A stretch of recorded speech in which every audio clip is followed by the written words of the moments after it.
جو گزشتہ ہفتے سے ایک خلفشار ہے، ویسے تو بلوچستان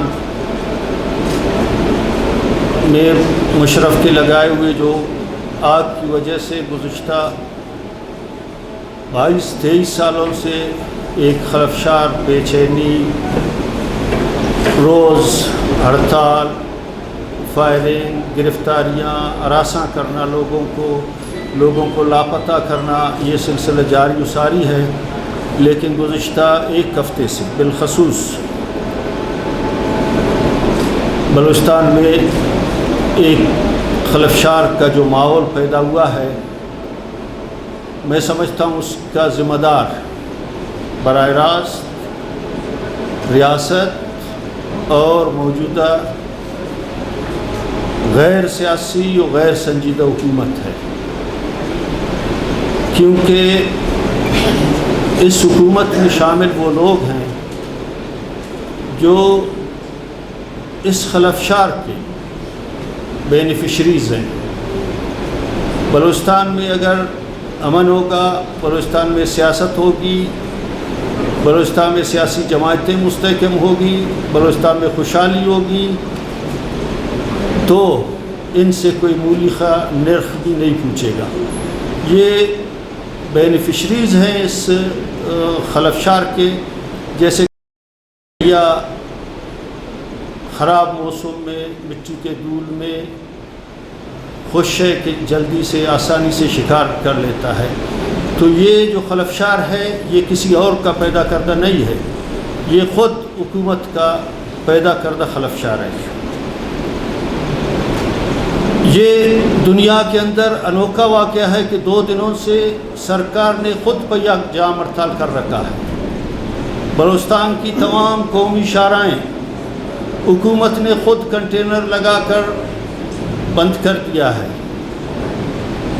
اور سینکڑوں مریض، لوگوں کے اربوں کا کاروبار، یہ سب کچھ متاثر ہو رہا ہے۔ لیکن یہ اپنے ہوس کو، اپنی انا کو، اپنے ضد کو پورا کرنے کے لیے ہر طرف سے شاہراہیں بند کر رکھی ہیں۔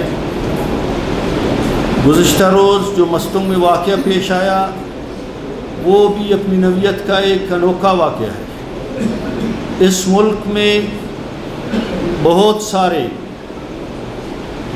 احتجاج ہوئے ہیں، جلسے ہوئے ہیں، جلوس نکالے گئے ہیں۔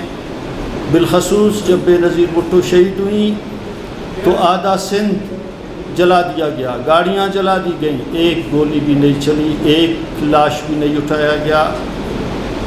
لیکن بلوچستان میں افسوس کا مقام یہ ہے کہ کل ایک تو یہ ہے کہ ایک شیڈولڈ اجتماع ہے گوادر میں بلوچ یکجہتی کمیٹی کا، پرامن احتجاج پاکستان کا دستور ہے، آئین ہے، اس کا آرٹیکل 15، آرٹیکل 16 اس چیز کی تشریح کرتا ہے، یہ حق دیتا ہے ہر شہری کو کہ وہ پرامن احتجاج کر سکتا ہے، اپنے مطالبات کے لیے جلوس، پرامن جلوس جمہوری انداز سے نکال سکتا ہے۔ گوادر میں پرامن اجتماع کا اعلان ہوا، حکومت نے سارے سڑکیں خود بند کی، اور وزیر اعلیٰ صاحب نے اسمبلی فلور پہ بانگ دول یہ اعلان کر دیا کہ ہم انہیں نہیں چھوڑیں گے۔ یہ براہ راست آئین کے آرٹیکل 15 اور 16 کی خلاف ورزی تھی جو چیف منسٹر بلوچستان نے اسمبلی کے فلور پہ کیا۔ اس کے بعد انہوں نے اس کو عملی جامہ پہنانے کے لیے کنٹینرز لگائیں، لوگوں نے متبادل راستے اختیار کیے، پرامن طریقے سے جا رہے تھے، ان کے ساتھ خواتین بھی تھے، ان کے ساتھ بچے بھی تھے۔ مستونگ کے مقام پر پہلے ان کے گاڑیوں پہ براہ راست فائرنگ کی گئی، ان کے ٹائر بسٹ کیے گئے، جب وہ گاڑیوں سے اترے تو انہیں گولیوں سے چھلنی کر دیا گیا، اور 14 نوجوان زخمی ہوئے، جن میں سے 6 کی حالت انتہائی نازک ہے۔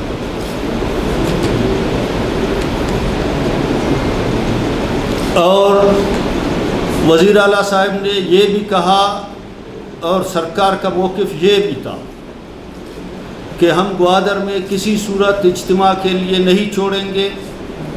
ہم سوال کرتے ہیں کہ گوادر میں کون سے فوجی تنصیبات ہیں؟ کیا گورنمنٹ آف پاکستان نے یا گورنمنٹ آف بلوچستان نے گوادر کو نو گو ایریا قرار دیا ہے؟ وہاں بلوچستان کے لوگوں کو داخل ہونے کی اجازت نہیں ہے.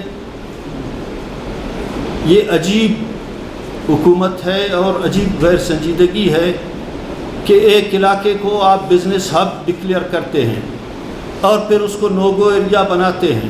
اب کون سا پاگل انویسٹر ہے آ کر گوادر میں انویسٹمنٹ کرے گا ان آلات میں جو حکومت نے جو آلات خود بنائے ہیں؟ میں سمجھتا ہوں کہ کل جو واقعہ پیش آیا یا جو خلفشار موجودہ بلوچستان میں ہے، یہ سارا کچھ حکومت کا اپنا کیا درا ہے. اور جو اخبارات، جو میڈیا ان کو کوریج دیتا ہے، ان کے اشتہارات بند کرتے ہیں. میں آج کی پریس کانفرنس کی توسط سے جو انتخاب اخبار کے اشتہار بند کیے گئے ہیں، اس کی بھی مذمت کرتا ہوں.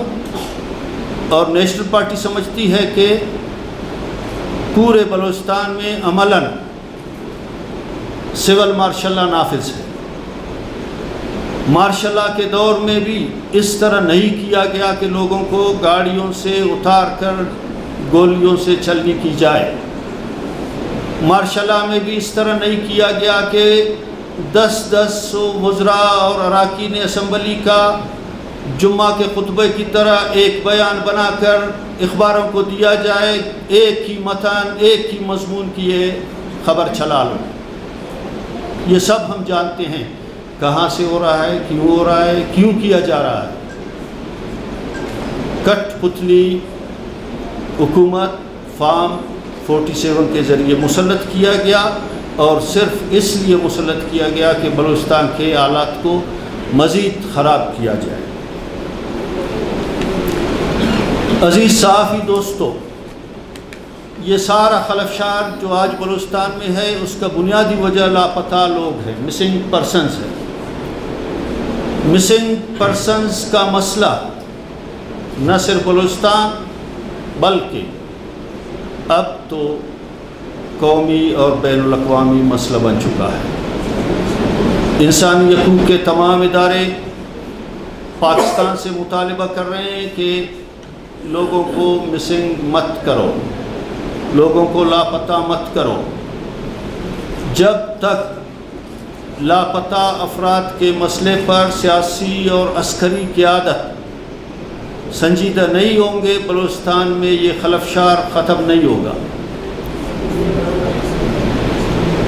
ہمارا مطالبہ ہے کہ لاپتہ افراد کے مسئلے پر سیاسی اور عسکری قیادت سنجیدہ ہو جائیں، اس مسئلے کو سنجیدہ لیں، اپنے بنائے ہوئے اصولوں، اپنے بنائے ہوئے قانون اور اپنے بنائے ہوئے دستور کے مطابق، اپنے بنائے ہوئے عدالتوں کے مطابق لاپتہ افراد کو عدالتوں میں پیش کریں.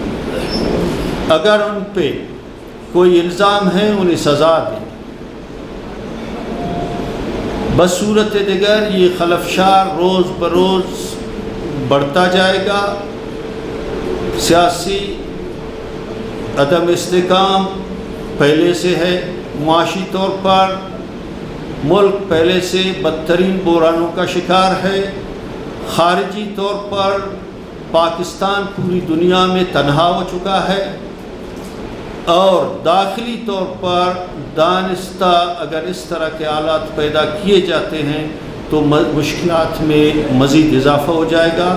لاپتہ افراد کے مسئلے کو فوری طور پر حل کی جائے، مزید لوگوں کو لاپتہ نہیں کیا جائے، اور ساتھ ہی جو لوگ لاپتہ ہیں ان کے مطابق ایک باقاعدہ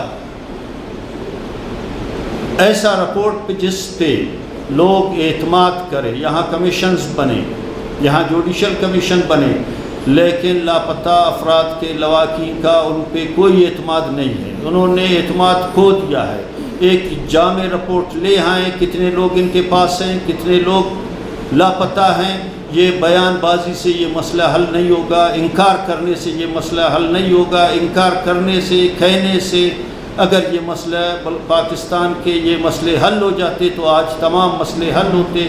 ہم کہتے ہیں کہ پاکستان میں معاشی مسئلہ نہیں ہے، غربت نہیں ہے، افلاس نہیں ہے، تو سارے لوگ خوشحال ہو جاتے۔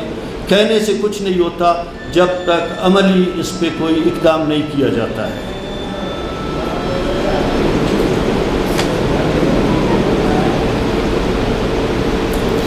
گزشتہ 3 دنوں سے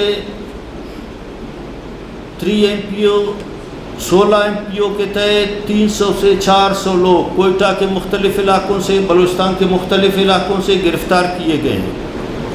ان کا بھی کچھ پتہ نہیں ہے کس جیل میں انہیں رکھا گیا ہے، کس تانے میں انہیں رکھا گیا ہے۔ اسپیشلی کلی شابو، کلی علمو، کلی اسماعیل، سریاب سے بے شمار لوگ ان 2 دنوں میں لاپتہ کیا گیا ہے۔ یہ ایک نیا بھونچال پیدا کر رہا ہے۔ تمام لاپتہ کردہ افراد اور گرفتار شدگان کو فوری طور پر ہم اس پریس کانفرنس کے توسط سے مطالبہ کرتے ہیں فوری طور پر رہا کیا جائے۔ ہائی کورٹ کا فیصلہ ہے کہ FC کو وڈرا کر کے تمام چیک پوسٹ، لیویز اور پولیس کے حوالے کیے جائیں۔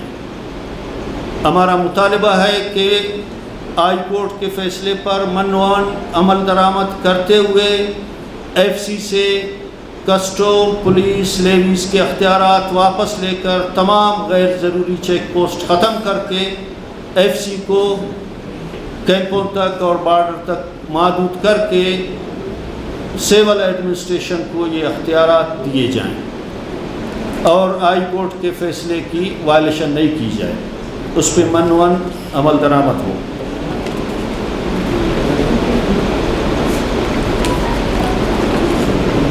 اور ساتھ میں ہم یہ بھی واضح کرتے ہیں کہ بلوچ یکجہتی کمیٹی کے اس حوالے سے جتنے بھی مطالبات ہیں جن کا میں نے ذکر کیا، ان کی جمہوری احتجاج کا ہم نے پہلے بھی حمایت کیا ہے، ہم ان کے ساتھ ہیں اور آئندہ بھی بلوچ یکجہتی کمیٹی کا اس حوالے سے جو بھی جمہوری احتجاج ہوگا، جو بھی قدم وہ اٹھائیں گے، جو بھی فیصلہ کریں گے جمہوری احتجاج کی، ہم ان کے ساتھ ہیں۔ نیشنل پارٹی ان کے تمام مطالبات کا منوان حمایت کرتا ہے۔ آپ سب کا